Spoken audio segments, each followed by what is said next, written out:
एक बार फिर से आपके अपने YouTube channel Anil study official में आपका स्वागत है। आशा करता हूं कि आप सभी लोग स्वस्थ होंगे, मस्त होंगे और आपकी तैयारी भी बहुत अच्छी चल रही होगी। नमस्कार दोस्तों, आज का हमारा टॉपिक है नीट 2026 के लिए एग्ज़ाम के लिए बायोलॉजी का मॉडल पेपर का सेट नंबर 2। उससे पिछली वाली क्लास में हमने मॉडल पेपर नंबर 1 जाना था, जिसमें 45 MCQ क्वेश्चन थे जो कि प्रीवियस ईयर क्वेश्चन से लिए गए हैं और 2026 के नीट एग्ज़ाम के लिए बहुत इंपॉर्टेंट रहने वाले हैं। तो चलिए वीडियो की शुरुआत करते हैं। क्वेश्चन नंबर 1 में कहा गया है कि जीवों के वैज्ञानिक नामकरण की द्विनाम पद्धति किसने दी। तो किसने दी थी? तो लिनियस ने दी थी। किसने? लिनियस, यानी कि इसका option number B correct answer है। इसके बाद आगे बढ़ते हैं और अगला क्वेश्चन देखते हैं। तो अगला क्वेश्चन है क्वेश्चन नंबर 2। क्वेश्चन नंबर 2 में कहा गया है कि कोशिका का नियंत्रण केंद्र कहलाता है, यानी कि कोशिका का नियंत्रण केंद्र किसको कहा जाता है? तो केंद्रक को कहा जाता है, यानी कि इसका option number B correct answer है। क्वेश्चन नंबर 3 में कहा गया है कि मानव शरीर में रक्त का पीएच मान लगभग कितना होता है। तो मानव शरीर में जो रक्त का पीएच मान होता है यह लगभग 7.4 होता है। कितना होता है? 7.4, यानी कि इसका option number B correct answer है। इसके बाद आगे बढ़ते हैं और अगला क्वेश्चन देखते हैं। क्वेश्चन नंबर 4 में कहा गया कि प्रकाश संश्लेषण में ऑक्सीजन का स्रोत है, यानी कि प्रकाश संश्लेषण में ऑक्सीजन का स्रोत क्या होता है? तो ऑक्सीजन का स्रोत जो होता है वो होता है H2O, यानी कि इसका option number B correct answer है। क्वेश्चन नंबर 5 में कहा गया है कि आनुवांशिकी का जनक कौन है। तो आनुवांशिकी का जनक जो है वो है मेंटल। कौन है? मेंडल, यानी कि इसका option number B correct answer है। क्वेश्चन नंबर 6 में कहा गया है कि मानव शरीर की सबसे छोटी हड्डी है। तो मानव शरीर की सबसे छोटी हड्डी कौन सी होती है? तो मानव शरीर की जो सबसे छोटी हड्डी होती है वह स्टेप्स की होती है। किसकी होती है? स्टेप्स की, यानी कि इसका option number A correct answer है। क्वेश्चन नंबर 7 में कहा गया है कि डीएनए मुख्यतः कहाँ पाया जाता है। तो डीएनए मुख्यतः केंद्रक में पाया जाता है। कहाँ पाया जाता है? केंद्रक में, यानी कि इसका option number A correct answer है। क्वेश्चन नंबर 8 में कहा गया है कि रक्त समूह की खोज किसने की। तो रक्त समूह की खोज की थी लैंड स्टीनर। किसने की थी? लैंड स्टीनर, यानी कि इसका option number A correct answer है। क्वेश्चन नंबर 9 में कहा गया है कि पौधों में जल का अवशोषण मुख्यतः किस भाग द्वारा होता है। तो पौधों में जो जल का अवशोषण होता है यह किस भाग के द्वारा होता है? तो जल का जो अवशोषण होता है यह आपका किस भाग द्वारा होता है? तो ये जड़ रोम द्वारा होता है। किसके द्वारा होता है? जड़ रोम, यानी कि इसका option number A correct answer है। क्वेश्चन नंबर 10 में कहा गया है कि मानव में कुल पसलियों की संख्या कितनी होती है। तो मानव में कुल पसलियों की संख्या 24 होती है। 24 का मतलब 12 जोड़ी। कितनी होती हैं? 12 जोड़ी। कितनी होती हैं? 12 जोड़ी।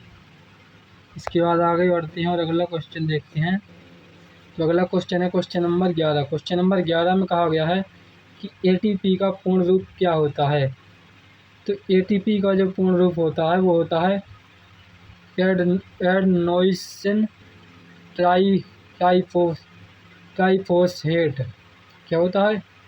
एडेनोसिन ट्राइफॉस्फेट, यानी कि इसका option number A correct answer है। क्वेश्चन नंबर 12 में कहा गया है कि क्लोरोफिल में कौन सी धातु होती है। तो क्लोरोफिल में कौन सी धातु होती है? तो क्लोरोफिल में होती है Mg, यानी कि मैग्नीशियम, यानी कि इसका option number B correct answer है। क्वेश्चन नंबर 13 में कहा गया है कि एड्स रोग का कारण क्या होता है। यानी कि एड्स रोग जो होता है किस कारण से होता है? तो यह वायरस के कारण होता है। कौन सी वायरस के कारण होता है? HIV virus. किसके द्वारा होता है? HIV वायरस के द्वारा होता है। इसके बाद अगला क्वेश्चन है क्वेश्चन नंबर 14 में कहा गया है कि पौधों में भोजन का संचरण किस ऊतक से होता है। तो पौधों में जो भोजन का संचरण होता है ये फ्लोएम ऊतक के द्वारा होता है। किसके द्वारा होता है? फ्लोएम ऊतक, यानी कि इसका option number B correct answer है। इसके बाद अगला क्वेश्चन देखते हैं। तो अगला क्वेश्चन है क्वेश्चन नंबर 15। क्वेश्चन नंबर 15 में कहा गया है कि मनुष्य में सामान्य नाड़ी दर है। तो सामान्य नाड़ी दर कितनी होती है? तो वो होती है 72 प्रति मिनट, यानी कि 1 मिनट में 72 बार, यानी कि इसका option number A correct answer है। Question number 16। क्वेश्चन नंबर 16 में कहा गया है कि डीएनए में शर्करा होती है। तो डीएनए में शर्करा होती है तो इसको क्या कहा जाता है? तो इसको कहा जाता है राइबोज। क्या कहा जाता है? राइबोज, यानी कि इसका option number B correct answer है। Question number 17। क्वेश्चन नंबर 17 में कहा गया कि मानव का सबसे बड़ा अंग है। तो मानव का जो सबसे बड़ा अंग होता है वह कौन सा होता है? तो होती है त्वचा, यानी कि हर जगह त्वचा होती है मानव, यानी कि इसका option number B correct answer है। Question number 18। क्वेश्चन नंबर 18 में कहा गया कि मेंटल का पृथक्करण नियम किससे संबंधित है? तो जो मेंटल का पृथक्करण नियम है ये आपका किससे संबंधित है? तो यह संबंधित है, किससे संबंधित है? तो यह से जनरेशन, किससे? से जनरेशन, यानी कि इसका option number B correct answer है।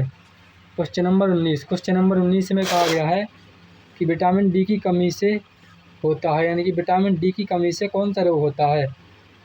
तो विटामिन डी की कमी जब हो जाती है तो रिकेटस रोग हो जाता है। कौन सा रोग हो जाता है? रिकेटस, यानी कि इसका option number B correct answer है। इसके बाद आगे बढ़ते हैं और अगला क्वेश्चन देखते हैं।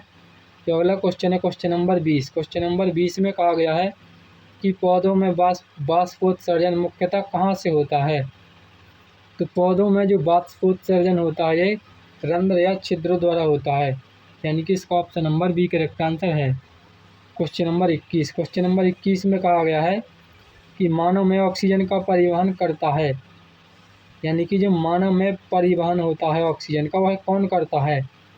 तो मानव में जो ऑक्सीजन का परिवहन करता है ये हीमोग्लोबिन करता है। कौन करता है? हीमोग्लोबिन, यानी कि इसका option number A correct answer है। Question number 22। क्वेश्चन नंबर 22 में कहा गया है कि प्रोटीन की मूल इकाई है। तो प्रोटीन की जो मूल इकाई होती है वह क्या होती है? तो प्रोटीन की मूल इकाई को कहा जाता है अमीनो अम्ल। क्या कहा जाता है? अमीनो अम्ल, यानी कि इसका option number B correct answer है। कौन सा? इसका option number B correct answer है। Question number 23। क्वेश्चन नंबर 23 में कहा गया है कि जीवों के विकासवाद का सिद्धांत किसने दिया? तो जीवों के विकासवाद का जो सिद्धांत दिया है ये किसने दिया है? तो ये मेंडल ने दिया है। किसने दिया है? मेंडल ने। क्वेश्चन नंबर 23 का जो होगा वो ए करेक्ट आंसर होगा। डार्विन ने दिया था। किसने दिया था? डार्विन ने, यानी कि इसका option number A correct answer है। अगला क्वेश्चन आपकी स्क्रीन पर आ चुका है क्वेश्चन नंबर 24। क्वेश्चन नंबर 24 में कहा गया है कि मानव हृदय में बाल्वों का कार्य क्या होता है? तो मानव हृदय में बाल्वों का कार्य क्या होता है? तो बाल्वों का कार्य होता है रक्त का एक दिशा में प्रवाह है, यानी कि रक्त का एक दिशा में प्रवाह है मानव हृदय में बाल्वों का कार्य होता है, यानी कि इसका option number B correct answer है। Question number 25। क्वेश्चन नंबर 25 में कहा गया है कि कोशिका सिद्धांत किसने दिया? तो कोशिका सिद्धांत जो दिया है ये आपका स्लाइडेन एवं श्यान ने दिया है। किसने दिया है? स्लाइडेन एवं श्यान, यानी कि इसका option number A correct answer है। Question number 26। क्वेश्चन नंबर 26 में कहा गया है कि रक्त का थक्का जमाने में सहायक विटामिन कौन सा है? तो रक्त का थक्का जमाने में सहायक विटामिन होता है विटामिन के, यानी कि इसका option number C correct answer है। Question number 27। क्वेश्चन नंबर 27 में कहा गया है कि मानव में सर्वाधिक या सबसे अधिक संख्या में कौन सी रक्त कोशिकाएं होती हैं? तो सबसे अधिक संख्या में कौन सी कोशिकाएं होती हैं? क्वेश्चन नंबर 27 तो होती हैं आरबीसी। कौन सी होती हैं? आरबीसी, यानी कि इसका option number A correct answer है। इसके बाद अगला क्वेश्चन है क्वेश्चन नंबर 28। क्वेश्चन नंबर 28 में कहा गया है कि परागकण की क्रिया है। तो परागकण की क्या क्रिया होती है? तो परागकण की क्रिया होती है परागकण का स्थानांतरण, यानी कि इसका option number B correct answer है। Question number 29। क्वेश्चन नंबर 29 में कहा गया है कि पादप कोशिका में कोशिका भित्ति बनी होती है। तो कोशिका भित्ति किसकी बनी होती है? तो ये बनी होती है सेलुलोज की। किसकी बनी होती है? सेलुलोज की, यानी कि इसका option number B correct answer है। Question number 30। क्वेश्चन नंबर 30 में कहा गया है कि मानव में मूत्र का निर्माण होता है। तो मानव में जो मूत्र का निर्माण होता है ये कहाँ पर होता है? तो ये वृक्क में होता है, यानी कि इसका option number B correct answer है। Question number 31। क्वेश्चन नंबर 31 में कहा गया है कि सबसे बड़ा स्थानीय जीव कौन सा होता है? तो जो सबसे बड़ा स्थानीय जीव होता है हाथी होता है। कौन सा होता है? हाथी, यानी कि इसका option number A correct answer है। Question number 32। क्वेश्चन नंबर 32 में कहा गया है कि श्वसन का अंतिम उत्पाद है। तो श्वसन का अंतिम उत्पाद क्या होता है? Question number 32। तो श्वसन का जो अंतिम उत्पाद होता है वह होता है CO2 प्लस H2O, यानी कि CO2 का मतलब क्या होता है? कार्बन डाइऑक्साइड, और H2O का मतलब होता है जल, यानी कि श्वसन का अंतिम उत्पाद कार्बन डाइऑक्साइड प्लस जल होता है। इसके बाद आगे बढ़ते हैं और अगला क्वेश्चन देखते हैं। तो अगला क्वेश्चन है क्वेश्चन नंबर 33। क्वेश्चन नंबर 33 में कहा गया है कि मनुष्य में गुणसूत्रों की संख्या है। तो मनुष्य में गुणसूत्रों की संख्या 46, यानी कि 23 जोड़ी गुणसूत्र होते हैं। कितने होते हैं?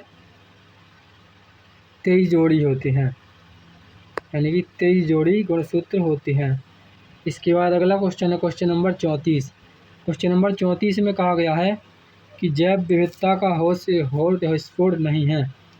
तो जैव विविधता का हॉट स्पॉट नहीं है, इसका जो करेक्ट आंसर होगा वो होगा आपका कौन सा होगा? तो वो होगा अंटार्कटिका, यानी कि इसका option number C correct answer है। Question number 35। क्वेश्चन नंबर 35 में कहा गया है कि मानव शरीर में सबसे बड़ी कोशिका है। तो मानव शरीर में जो सबसे बड़ी कोशिका होती है वह कौन सी होती है? तो वह होती है अंडाणु, यानी कि इसका option number C correct answer है। Question number 36। क्वेश्चन नंबर 36 में कहा गया कि लाइसोसोम को कहा जाता है। तो लाइसोसोम को क्या कहा जाता है? तो लाइसोसोम को कहा जाता है, क्या कहा जाता है? Suicide bag. क्या कहा जाता है? सुसाइड बैग, यानी कि इसका option number B correct answer है। Question number 37। क्वेश्चन नंबर 37 में पूछा गया है कि पौधों में गैस विनिमय होता है। तो पौधों में जो गैस विनिमय होता है कहाँ से होता है? तो ये होता है रंध्रों या छिद्रों के द्वारा, यानी कि इसका option number C correct answer है। इसके बाद अगला क्वेश्चन देखते हैं। तो अगला क्वेश्चन है क्वेश्चन नंबर 38। क्वेश्चन नंबर 38 में कहा गया कि मानव में सबसे बड़ी ग्रंथि कौन सी होती है? तो मानव में जो सबसे बड़ी ग्रंथि होती है यह आपकी कौन सी होती है? तो यह यकृत की ग्रंथि होती है, यानी कि लीवर की, यानी कि इसका option number B correct answer है। कौन सा है? इसका option number B correct answer है। इसके बाद अगला क्वेश्चन है क्वेश्चन नंबर 29। क्वेश्चन नंबर 29 में कहा गया है कि पारिस्थितिकी शब्द का प्रतिपादन किसने किया? तो पारिस्थितिकी शब्द का प्रतिपादन जो किया था वो हैकेल ने किया था। किसने किया था? हैकेल ने, यानी कि इसका option number A correct answer है। इसके बाद अगला क्वेश्चन है क्वेश्चन नंबर 40। क्वेश्चन नंबर 40 में कहा गया है कि इंसुलिन की कमी से होता है। तो यानी कि इंसुलिन की कमी से कौन सा रोग होता है? तो इंसुलिन की कमी से होता है मधुमेह रोग, यानी कि इसका option number B correct answer है।